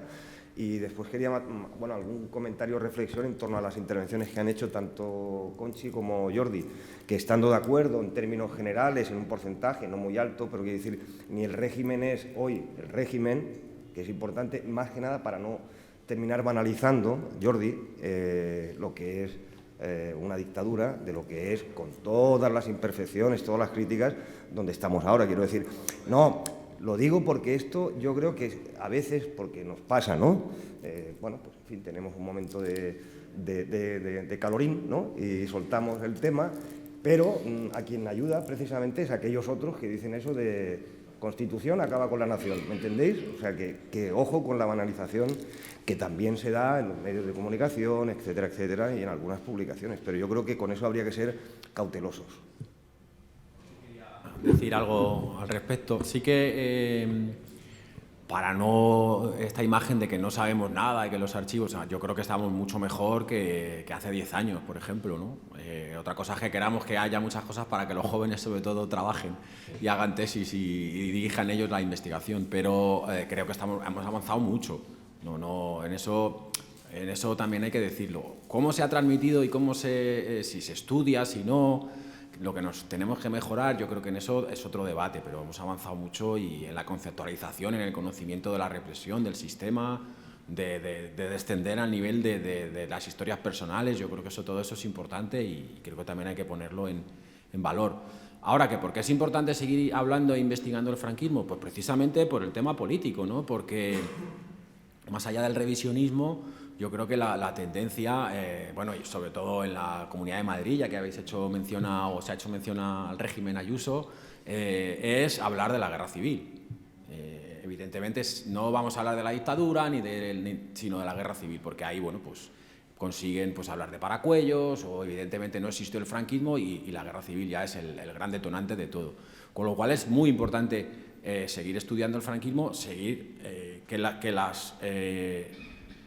lo que abre la investigación vaya a los libros de texto y se estudie, que es que no sé por cuál generación vamos que no estudia lo que ha pasado, ni lo que se ha avanzado en el conocimiento de eso, y no solo en lo que pasó en la Segunda Guerra Mundial o en otros, sino que en los sujetos, no solo es el sujeto político clásico, sino que ahí están pues hombres, mujeres, la persecución no fue solo política, es decir, ¿cómo se ha hecho esto y se puede y debe ser transversal en nuestro sistema educativo, ¿no? Y ahí es otro tema en el que tenemos que hacer un esfuerzo en centrar en que la gente estudie la dictadura. Joder, que no se estudia. Esa es mi percepción, ¿eh? No sé, igual me decís, oye, ¿tú qué dices? Pero no conseguimos que se cambien los libros de texto. Es otra frustración y, como veis, pues soy una persona frustrada. Bueno, estáis planteando el tema, y ha planteado Fabiano, y luego estáis planteando el tema de la opacidad, de la falta de transparencia que existe a la hora de investigar.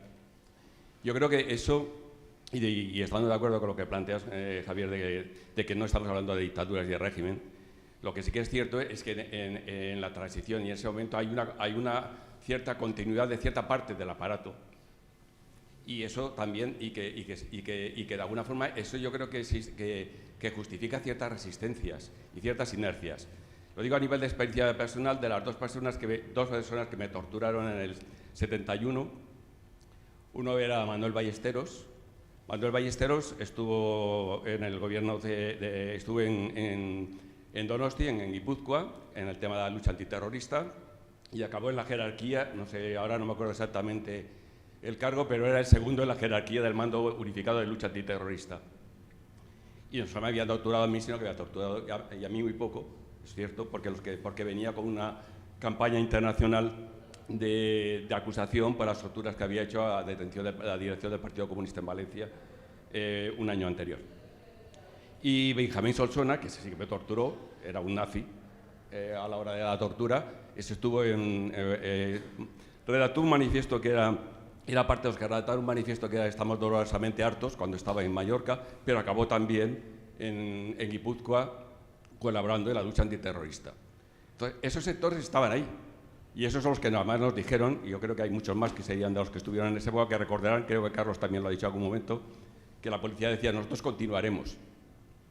Nosotros ahora estamos al servicio del Estado y continuaremos. Y esa labor de continuar al servicio del Estado continuó, y por eso hay resistencias, y por eso de alguna forma los sindicatos de la policía se siguen oponiendo a que la Vía Layetana deje de ser lo que es la comisaría. Hay unas resistencias y unas inercias que se han mantenido en el tiempo, y es el tema de los archivos, pero es también el tema de que no se ha discutido políticamente qué era la policía, cómo actuaba y cómo ha continuado esa policía dentro de los aparatos de Estado. Alusión, Pepe, totalmente de acuerdo en lo que dices, y agradezco tu intervención, sin duda,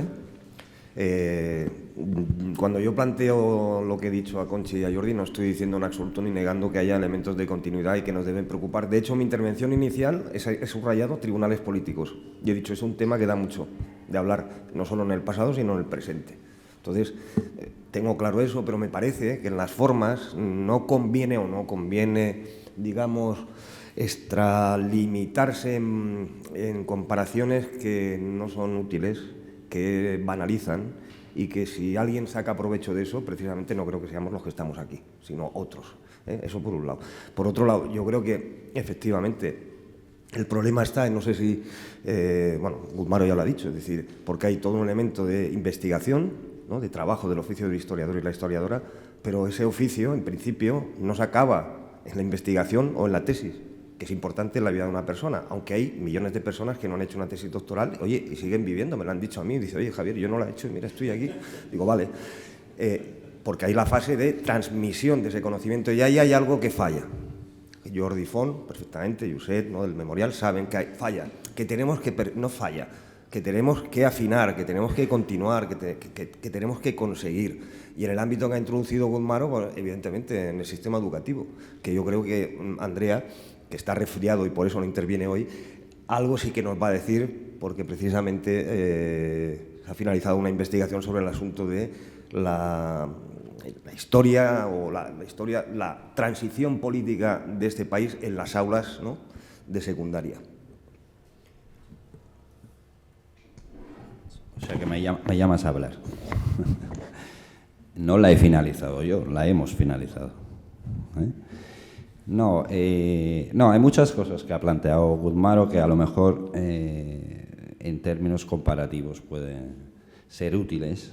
Miro María y Giovanni esta tarde, porque hay cosas, tema de archivos, esto de que planteas también de el franquismo como Estado de Derecho, ¿no? Hay que ver también, es que ahí a lo mejor hay una dicotomía entre juristas y historiadores, bueno, pero habrá ocasiones, como el tema también de las continuidades de los aparatos, hay que ver lo que pasa también en otros contextos. No, eso de los libros de texto, sí, claramente. Nosotros hemos podido comprobar que todavía hoy en día, no sé, los 20 manuales, libros de texto de historia contemporánea, en una investigación que hacemos sobre la transición, pues este discurso de una transición modélica y sobre todo sin violencia. Sin violencia significa sin sociedad civil, sin conflicto, pues acaba por borrar todo lo que son los movimientos sociales. Ese es un poco el tema. Parece ser que existen 4 figuras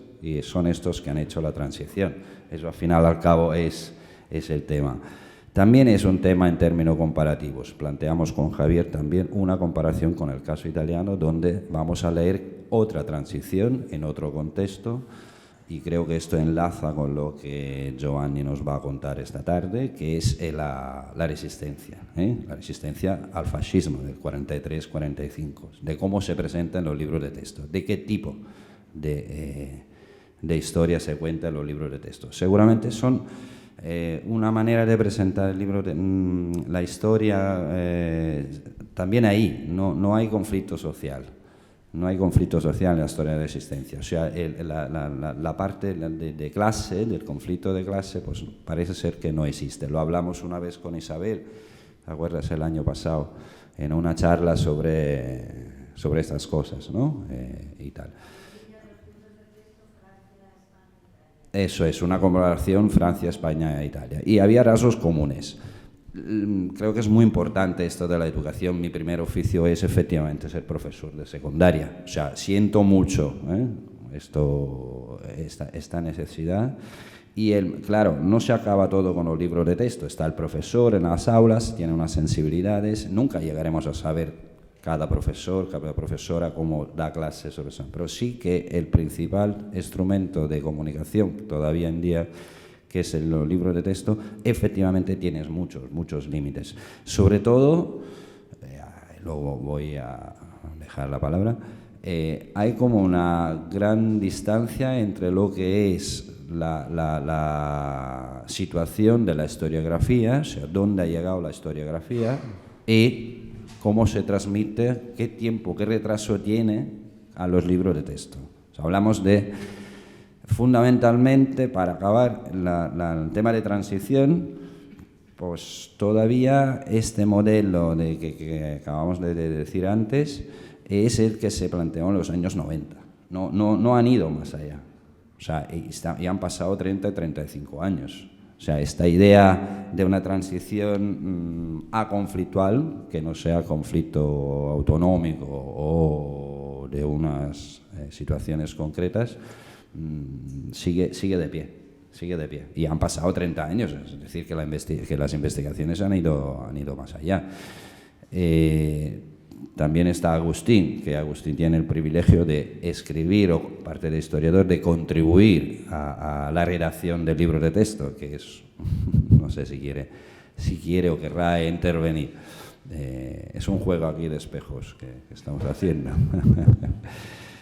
No, pero tenemos, o sea, esta clave comparativa creo que nos puede ayudar a lo largo del día a justamente comparar situaciones que tienen relaciones. Bueno, sí, quiero decir que junto a esto hay también otros investigadores en la Universidad de Valencia, Carlos Fuertes, Juan Carlos Colomer, bueno, un grupo de investigadores que también han publicado recientemente en una línea similar Banderas. cómo, ¿no?, se transmite.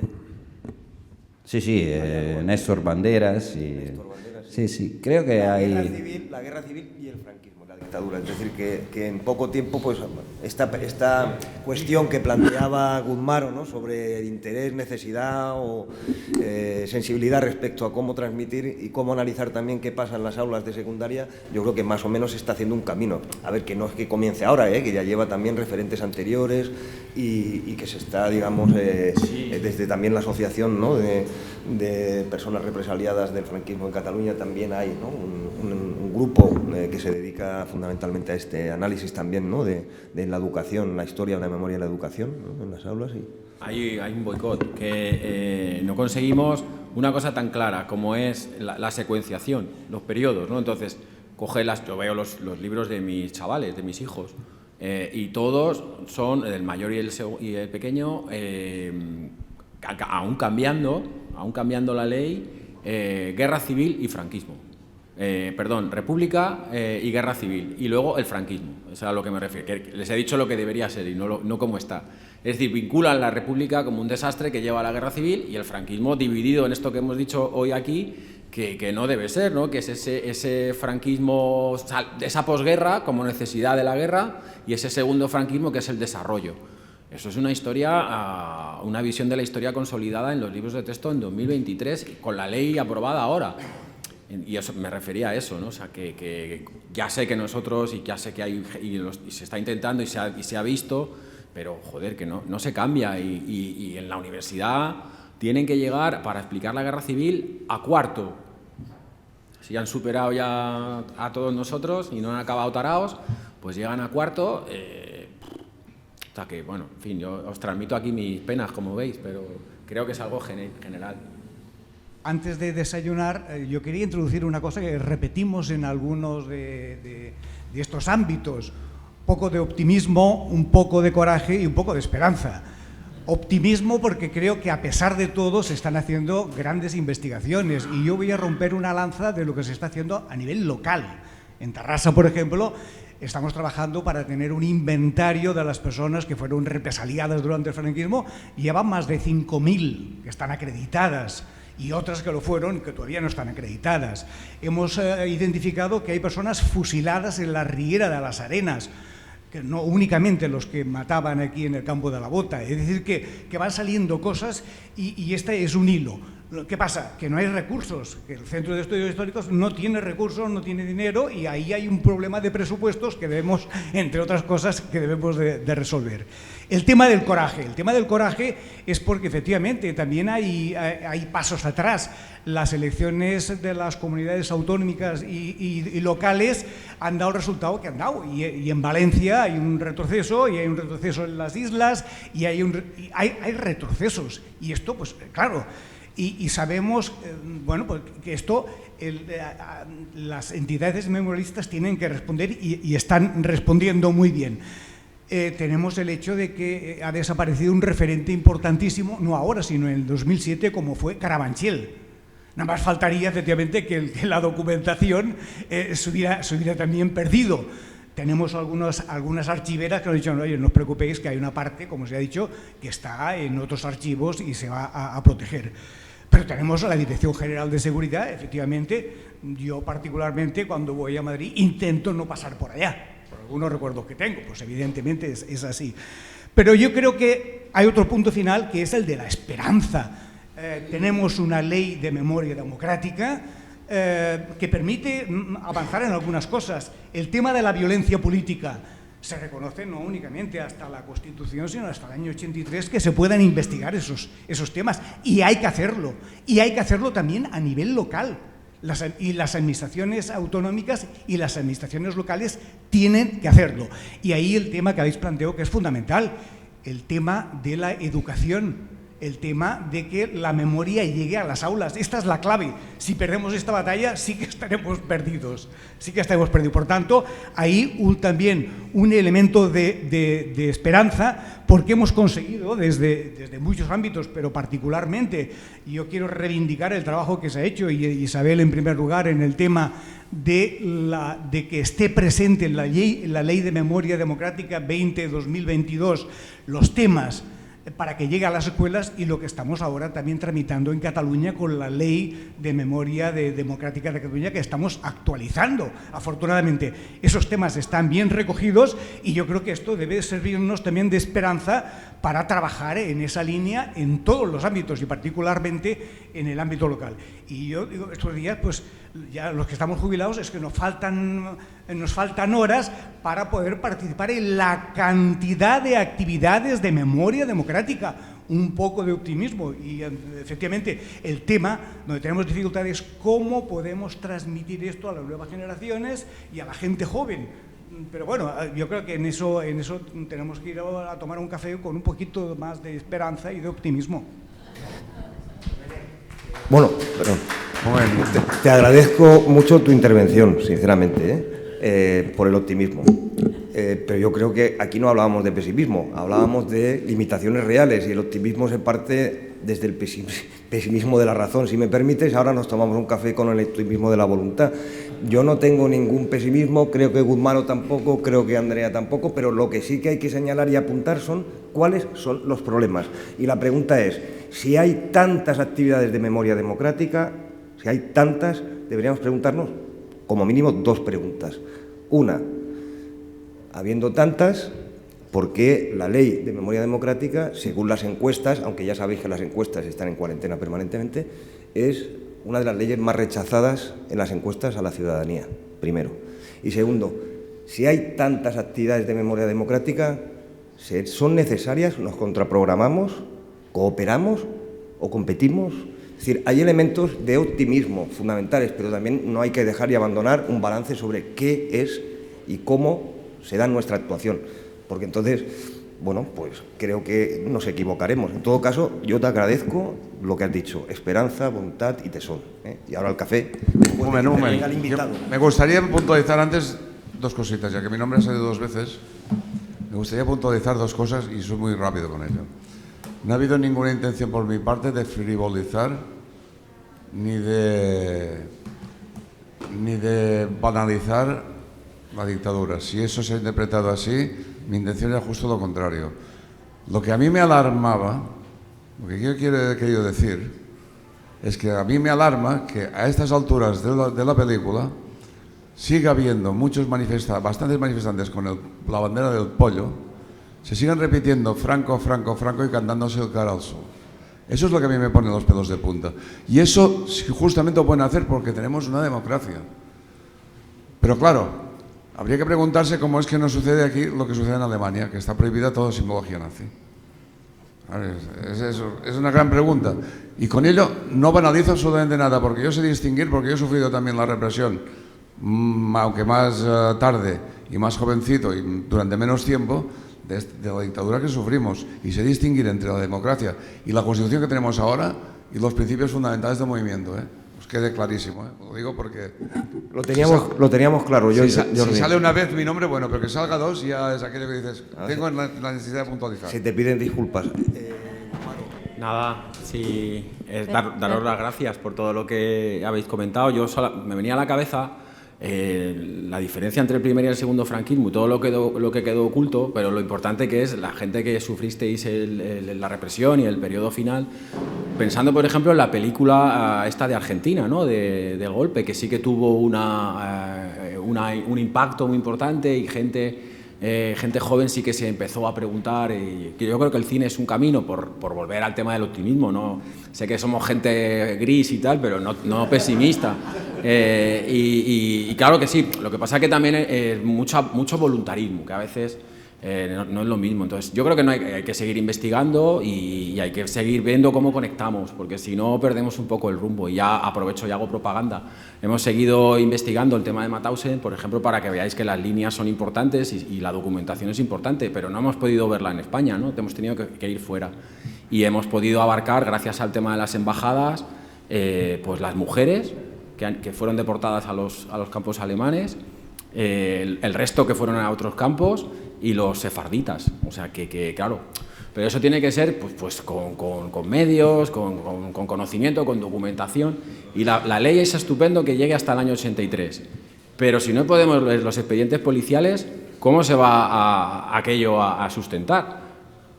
Eso es un poco la necesidad de la documentación para poder sustentar los informes que dice la ley, ¿no? Como tanto que dice que hay que reconstruir, hay que hacer un inventario con las obras que hicieron los trabajadores forzados, a las empresas que fueron beneficiadas y un inventario con todos aquellos que trabajaron o que fueron mano de obra esclava. Si es que no está la documentación, es un poco lo que ese es el problema para cumplir los objetivos legales, ¿no? Muy brevemente quería decir otro problema, pero que con el optimismo de la voluntad podremos superar. Cuando se habla de libros de texto, bueno, la Fundación 1 de Mayo editó un volumen sobre memoria y educación bastante interesante. Yo tuve la suerte de participar ahí con un artículo y la suerte de estar un año con un grupo de trabajo de Rosana Lija de la Facultad de Derecho sobre justicia, reparación, garantía de no repetición y educación, ¿no? Y entonces, bueno, ahí cito las editoriales de libros de texto que pertenecen a la Iglesia Católica en España, y creo que esto también debe ser una anomalía española. Me estoy planteando ahora lo de la anomalía, porque respecto a las editoriales de los libros de texto no había pensado. Si os digo SM, que son unas siglas que corresponden a Santa María, que es una editorial fundada por los marianistas, EDB está fundada por los salesianos, Edelvives es de los hermanos Marista y Bruño fundada por el Instituto de los Hermanos de las Escuelas Cristianas La Salle.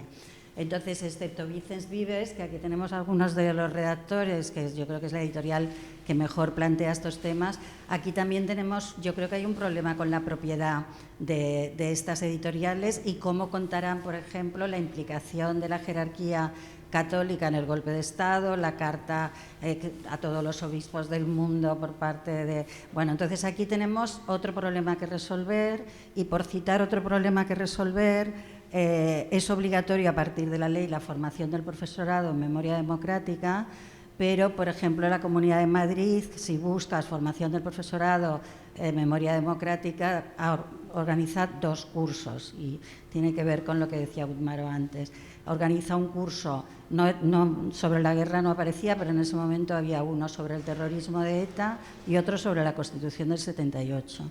Evidentemente no ofrecían nada sobre la dictadura franquista, ¿no? Apoyándose en este nombre de memoria democrática. Entonces, bueno, sí tenemos que ser optimistas y seguir haciendo, pero es verdad que tenemos ahí problemas de resolver. Y creo, no sé, que se podría hacer un estudio de qué pasa con las propiedades de las editoriales de libros de texto en otros países. No sé qué pasa en Portugal, pero nos lo podemos plantear. En Francia yo lo puedo mirar y tal, porque es importante esta propiedad de sectores privados de la Iglesia Católica.